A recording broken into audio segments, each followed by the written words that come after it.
What's up, guys? Joe Parfanuk here, and welcome to my YouTube channel. Last week, we interviewed Danny Ross on my channel, and a lot of you guys loved it, so I went ahead and got another person to interview this week who has a super inspiring story to share. His name is Eric Milholland. Eric was fired from his 9-to-5 job in March, and since then, his back has been against the wall, but he did not go down without a fight. He's done 300K revenue in the last 12 months, and most of it came when he went full-time with Amazon FBA. We're going to dive into his awesome story, and I hope you guys learn a thing or two. And as always, if you got value, please drop a like, comment, and subscribe. Thank you guys for watching. Let's get into the interview. Welcome, Eric. Thank you so much for coming on tonight. So first thing I wanted to ask you is, I know you failed 3 businesses prior to starting Amazon FBA. So what were those businesses, and why do you think that Amazon was the one that stuck? So take us back to the very beginning of everything. What's up? So I'm Eric. I've been selling on Amazon for 2 years now, and I've done a total of just about over 300K in revenue. And before Amazon, I started a few online businesses, but this was the only one that I really saw success with. And that really is a result of multiple factors. But before I get into that, I can talk about the first businesses that I started before this. So the first one was a digital marketing agency.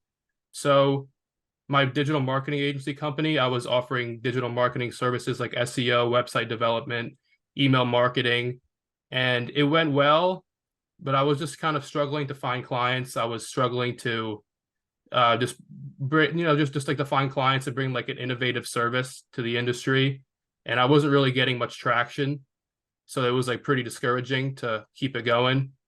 The second online business that I started was an affiliate marketing business, and I had a website, and I was writing a bunch of different articles, and I had a bunch of affiliate links on the website pages, and it was going pretty well, but it was just really, really difficult to gain traction over time.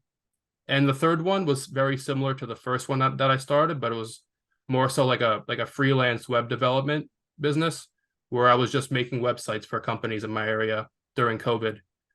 And I really believe Amazon stuck just because of the conditions that I was in. So how I got started with Amazon was 2 years ago. I was looking through Twitter and YouTube, and I came across someone named Jarek Lewis, and he talked about how he had an Amazon book business where he would buy textbooks from eBay and sell them on Amazon.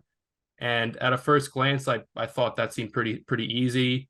You know, so many college students are always buying textbooks. There's always a demand for it. I thought it'd be pretty lucrative. He talked about how he was buying them for super cheap on Amazon and eBay during like off seasons where students and like wholesale companies were just selling them, trying to get rid of them for cheap. And you know, if you know anyone in college, like they always talked about textbooks being expensive, like some law and, you know, medical textbooks are super expensive. So I started consuming more of his content, and I started pursuing that business model, and I started buying books, and I started selling them on Amazon. I remember I bought some for like $20 and sold them for like $200. So it was like really like a real thing. I started doing that more and more. I started buying more, started adding more spend to the business. And it just reached the point where I was just not able to spend enough money. And the turnaround on these books wasn't too quick. Like in times of the year, other than January and August, like textbooks weren't selling too quick. So it wasn't really scaling that well. Then I decided to pursue online arbitrage, and I reached out to Joe. I saw what he was doing, and it looked super legit. We had like a little consulting call, and he taught me everything he knew. He sent me off in the right direction, and I've just been doing everything myself from there, and it's scaled into something very, very significant. I'm doing just about 50 to 60K revenue a month now. I'm doing all online, all prep center, and I have a full-time VA, so it's it's really scaled into something significant. So yeah, it's interesting you mentioned the book part, because we both really started because of Jerry, which you know, I was doing that as well, flipping the books from eBay to Amazon. It was like $5 to like $100 flips sometimes. Like it was pretty crazy. And you're right when you said it was only really profitable in August and in January. Like when I had my first, one of my most profitable months from 2021 or around that time was from selling the books. Like I think I made like $6,000 in that month, but Yeah. that's 2 months out of the year. So it's really hard to make it a full-time business. And I remember when we were talking, it was hard to get you out of the buying the book phase. You were like, oh, it's a $20 flip. I could sell for 200. But I'm like, you got to think about it from long-term strategy of like just being able to sell 50 units of one item rather than waiting for the books to really come in. Yeah, the margins on the books were crazy. Like the ROI and the margin were just really, really good. But yeah, just like the capacity of buying like from multiple different like categories on Amazon through online arbitrage, like it was really like once I transitioned into online arbitrage to like big like popular websites, it was really, really a different game. So I'm glad I made that jump. It was pretty difficult because it was just easy to buy these books from eBay, but yeah. Yeah, definitely. One thing I don't think you touched on. So did you always know you wanted to start a business when you were younger, or, did it kind of just come to fruition like the last 2 years or so? yeah, so when I was in college, I sort of had that in the back of my mind. Like I had like a natural gravitation towards like starting businesses and just having something that's my own that I have full control of, and just like the feeling that all of the effort that I put into it will like 100% be reflected in like the success, like how it does. Like if with a job, it's like you can work harder, but you're not really going to necessarily gain more. Like you're just going to maybe get a bigger pat on the back or Slight raise. yeah, like a little 5% raise, but it's not really. I don't know. Yeah, so like I've always just had that natural attraction to business, and through my internship in college too, I had like direct one-on-one access like to my internship. I was working like directly with my boss, and I was really learning a lot through him, and I really wanted to see myself in the same situation. So Yeah, we mentioned that about the input output. So I know that you were struggling to break 10K a month for a while, and a lot of people have this struggle where they can't really get past the 10K a month. I honestly think it's harder to go from 0 to 10 than it is from 10 to 100. So what's one piece of advice you could give someone who's struggling to break 10K a month revenue? So the biggest thing to breaking 10K a month is just becoming comfortable with spending more money, and also just spending more time in the business, like more time sourcing, getting more leads. But definitely it's an interesting situation for me because like during that time where I was struggling to break 10K a month, I was at my 9 to 5 job. And every single day I would come home after that job and work like 7 to 10 p.m. on the business. And I spent so many weekends working on it. But like I just it was like I was working so much, but I was just struggling to get enough like just leads to spend money on. And I also wasn't buying like proper quantities where I can really like if you're just buying like 10 to like 5 to 10 of something, it's not really going to get you anywhere. So like you have it's just part of the business. Like I know it could be intimidating at first, but once you really start spending money and like you see how that reflects in your sales, like that you'll definitely break that hurdle of 10K a month. Yeah.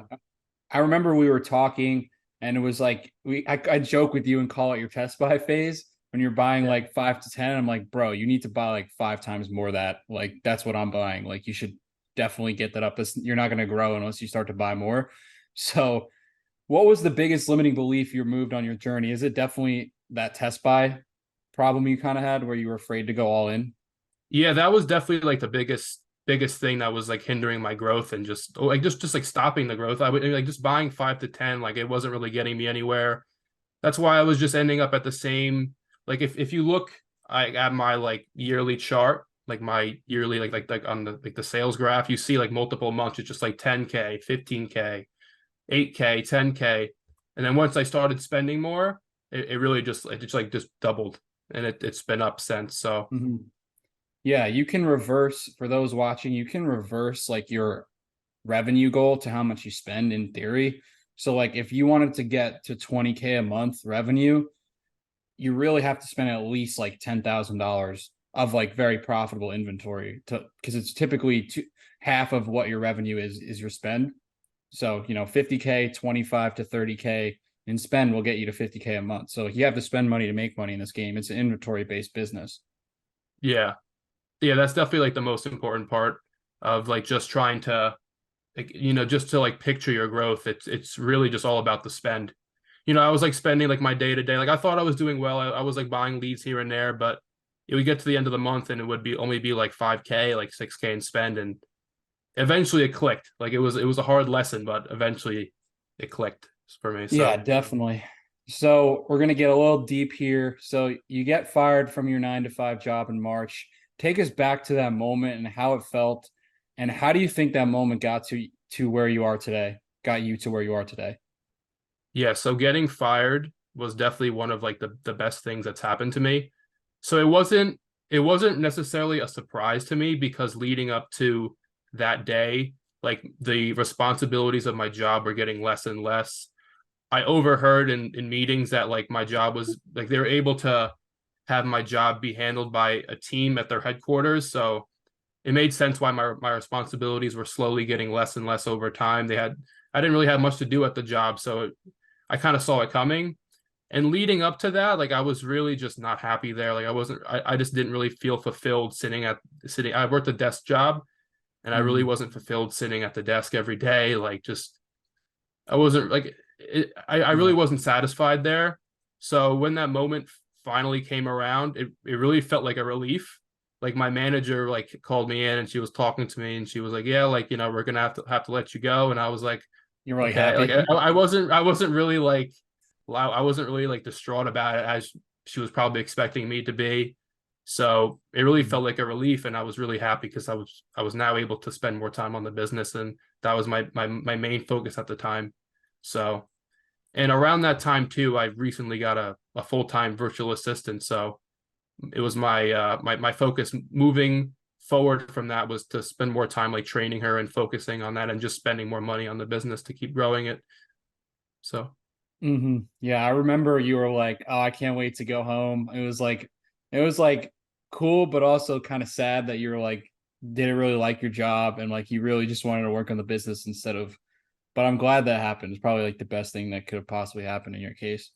yeah, that's like also why I wasn't really bummed out about it because like it's easy like when something like that's supposed to be bad happens to you, Mhm. it's easy for you to look at that and be like sad or upset about it. But like I was thinking like, oh, like let me wait a few months down the line and then see how I feel about it.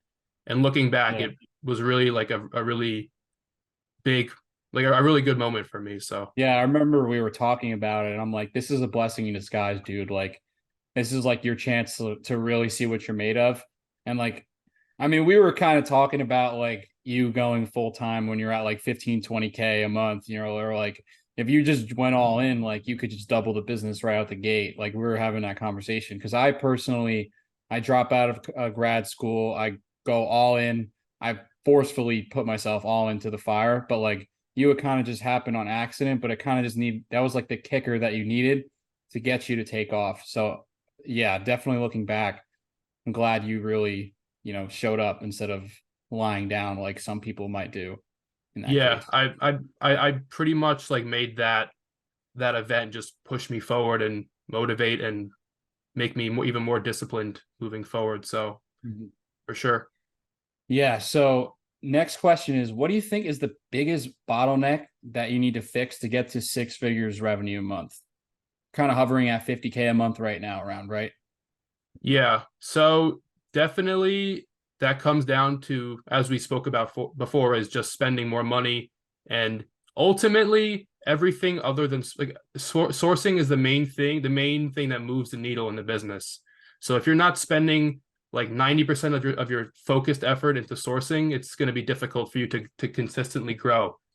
So that's definitely like the biggest thing that holds a lot of people back. And it's not so much like just like spending more money. It's just like becoming more comfortable spending more money. That's like the biggest thing. It's Mhm. like a really big mindset, like a limiting mindset thing, you Mhm. know? Yeah, we talk about like you've mentioned, like, oh, it's in the data, dude. Read the data.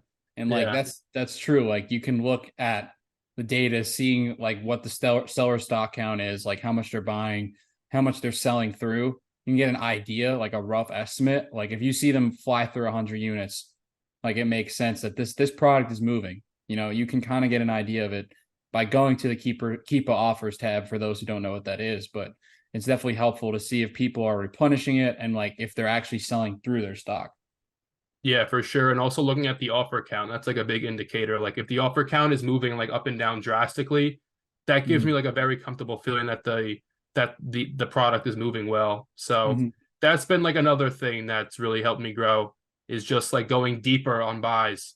Like there was one supplement item that I bought in the last month, and I bought like over 160 of it, and I sold 80 in a week, and I was making like $10 to $11 on each one. So it was crazy. So I've definitely lost more money on like buying like too little of a product and overbuying it and like having it sit potentially. So that's like a huge lesson. And that comes with time too. Like if you're a beginner, like definitely don't think, oh, like this is a good buy, let me go buy 20 to 30, like 40. Like no, like that's how, like having inventory sit is worse than having inventory buying inventory and selling it at a loss. That's better than just sitting on inventory, because that's just like a straight loss where you're not selling it.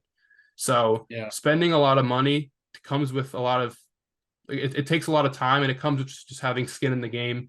And just that's why test buying is super important. Like going wide through a bunch of different ASINs, you're able to leverage a lot of different data, you know, different categories, seeing what sells good, like seeing what sells better in this category.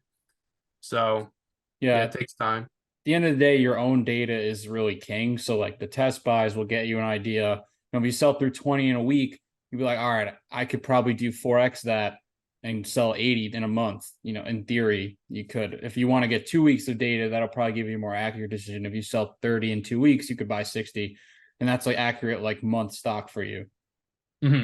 Yeah, pretty much like you just want to like extrapolate your test buy data over to the certain time frame that you want to buy for, whether it be a month or 2 months. Yeah, definitely. So for someone who's thinking about starting to sell on Amazon and they're caught in the analysis paralysis phase, what's one challenge that you'd give them? So the biggest thing I was definitely in that stage at one point, but for someone who's stuck in that phase, it's interesting because I actually have like, I've told like a few friends about my business, and I've actually helped one of them start it. And I have like others where like they've thought about it, but they haven't really made any progress with it. So my solution to that and my advice to that is to truly have a reason for starting. Because everyone can see Amazon and think, oh, like Amazon's a huge company, like they're not going anywhere. Like, oh, this sounds really cool. Like, you know, I should start it. But they never really get anywhere because their reason is just, oh, it sounds cool. Like that would be really cool to have a business like that.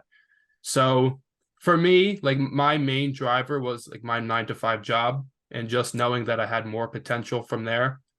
Like, that was what kept me going every single day when I would get home at 5 and work from 7 to 10 o'clock every night, like tired, like losing sleep, like getting into work. So, you know, you just, I mean, it's a business too. Like you really should have a real reason for starting it, whether like, oh, if you're older, you want to spend more time with your family, like you want to have more money for like a vacation maybe, or you're just not happy where you are in general. Like you really need to have like a real reason for wanting to start, and that'll make the journey so much more easier. Whenever there's a roadblock that comes up, like you're gonna have that reason to fall back on when it gets hard.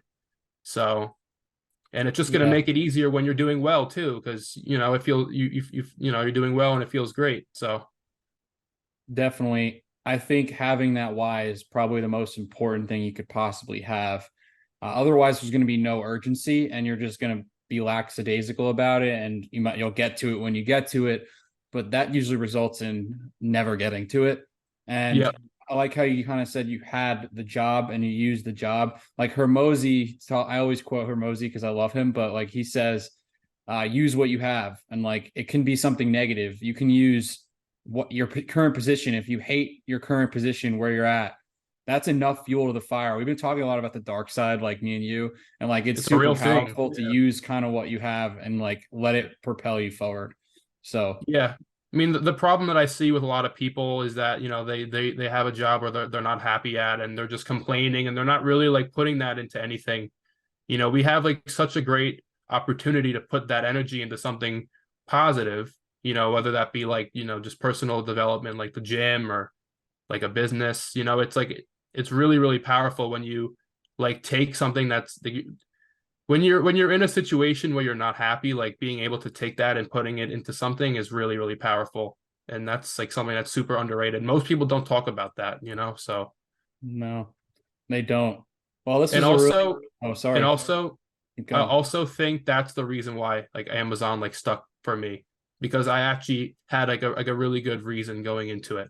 Unlike like my other businesses in the past, like I was sort of just, you know, it was more like me just like entertaining the ideas, and kind of just, you know, I wasn't too like, look, if I went back, I would probably see different results, but you know, at the time I wasn't, you know, my mindset wasn't right. So Yeah, I think it all comes down to the mindset, your why, bunch of those collective things, definitely. But yeah, this was a really great interview. Thank you so much, Eric, for coming on. Where can they find you?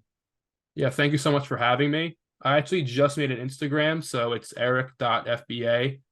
I'd really appreciate any support on there. So yeah, that's where you could find me. I'll probably make a Twitter at some point too. I like tweeting, and it's a lot of like interesting conversations on Twitter about different things. It's always good to stay updated on there. So yeah. Did someone have Eric FBA? That's why you had to put the dot. now someone might, but I just haven't looked into getting I haven't gotten a Twitter yet. So no, it's about Instagram, because you're Eric.FBA. So I thought oh yes, someone took someone Eric. was Eric FBA on Instagram. Yeah. So give him a run for his money. yeah. Well, thank you so much for coming on. And thank you guys for watching. Have a great one. We'll see you next week, guys.